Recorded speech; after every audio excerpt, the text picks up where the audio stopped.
Go ahead. Yeah. The attacks on immigrants keep workers divided against each other.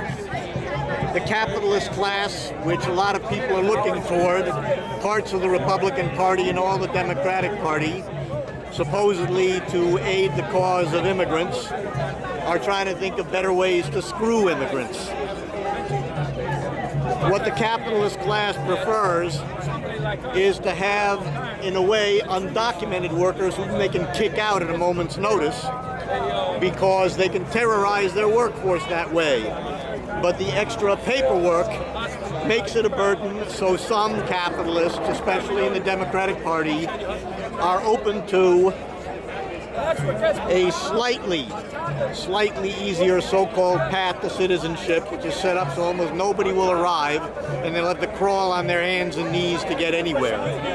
We say that so-called comprehensive immigration reform is a farce and a cover for more attacks on immigrants. We are for complete amnesty. We are for full citizenship rights for all immigrants. We are against all restrictions on the immigration of people looking for work or for whatever reason to the imperialist countries like the United States. Full freedom to enter all the imperialist countries like the United States for immigrants who, of course, mostly come from the countries that are victimized by imperialism. We think that a program that speaks to the needs of all workers must be a revolutionary socialist program for the working class to seize state power. But we know that we are a minority who have this point of view. We must convince people of it. That process of education must be a process of joint work around demands we can all agree on, as, for example, amnesty for all undocumented immigrants. That's the spiel. Excuse me? That's the spiel. Oh, you want more? I got more. What's your name? So, Vladimir. Eric. Yeah, pleasure. So you're promoting revolutionary answer to anti. So in other words, you're League for the Revolutionary Party is the name of the organization. Revolutionary Party. League for the Revolutionary Party. We are not the Revolutionary Party, but we hope to build such a party as soon as possible. And when it comes to revolution, I mean, obviously revolution comes at a cost. There is an upheaval, then, you know, call to arms, I guess. And by the way, speaking of, what do you think about Ronald Reagan? About? Reagan. What do we think about Reagan? Yeah. We think that Reagan represented a big step forward in reaction. However, he was not the raving, extreme right-wing reactionary as things go nowadays. So you like Reagan? No. We hate Reagan. He was an imperialist swine. But the one who actually gave amnesty to, like, what, 10 million illegal immigrants, right? Look at what Nixon did. Under Nixon, food stamps originated. Why? Because they gave in to struggle. Struggle can win, occasionally win, demands, even from a reactionary government armed to the teeth as in the United States. Do we have a reactionary government now under Obama? Yes. Has there ever been a period in the U.S. history when we did not have a reactionary government? Yes. When? The truly revolutionary presidents of the United States, in the most thoroughgoing revolution this country has yet seen, were Lincoln and Grant. Okay. The Civil War was a revolution cloaked in legitimacy. I mean, this was. So you are for Republican Party, right? No, we are saying that at that time. He was a Republican, no? At that time, the Republican Party represented the bourgeois revolution, which had not been completed in the United States because there was still slavery. You don't mind that I'm that close because of, you know, the noise. You normally keep more distance, but because of this noise, you know. No, so don't think that I'm sticking camera in your face. I didn't freak out so far. Okay. But look. Your name's Vladimir? Vladimir. Okay, where are you from? Well, that's a good question, because that's the part of the world they originally came from. And I'm sure that your hero with the last name Lenin is... He was one, you could say, heroic leader. He was. Of the revolution. I would say, unfortunately, since Lenin, there has been one really great leader beside Lenin. Which one? Leon Trotsky. And in Russia, the Soviet Federation and the Soviet Union, there was a bloody counter-revolution, not after Stalin, under Stalin. Under Stalin. This counter-revolution culminated in 1939 after the destruction of the Communist Party of the Soviet Union. In fact, Who destroyed the Communist Party? the bureaucracy led by Stalin. How did bureaucracy come to being? The bureaucracy came into being because of the failure of the revolution to spread from Russia. It was thus Spread, you mean around the world? around the world, So the only way... primarily Germany. So the only way in your mind for the... I mean, first of all, you're for the socialist revolution around the world. Yes. So every single country on the planet Earth has to be socialist. Yes.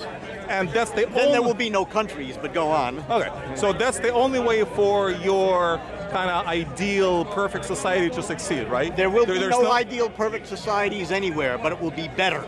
Better. Better. So then, Under capitalism, it will get worse, inevitably. then what? Then what prevents people to see the good in the system? I mean, if it's so good, why don't people embrace the system throughout the world? Which system?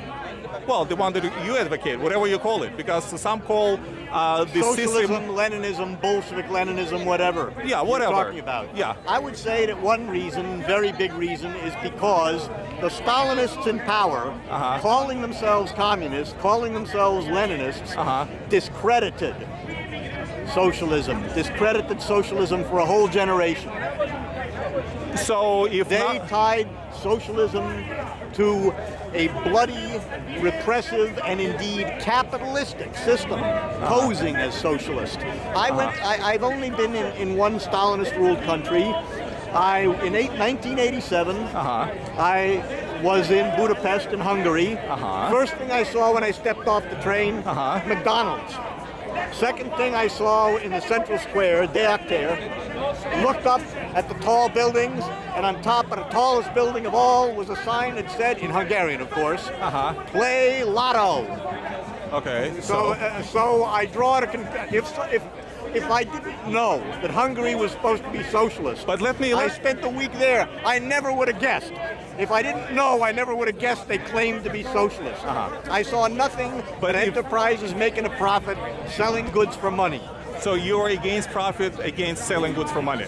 I'm against a society which is based only on that and can only maintain it by separating the producers, the working class, from the means of production. Of course, there are some people, a dwindling minority, that have their own means of production, like a carpenter with his own tools, for example. On the whole, the means of production are owned by a tiny minority of society, the capitalists, and whereas... How are you going to change that? We're going to change that by fighting for a higher standard of living for all workers. How are we going to succeed? I would say it's important to have mass strikes and general strikes. So, okay, in the course of these strikes, workers will learn an important lesson. Okay, strike is destructive.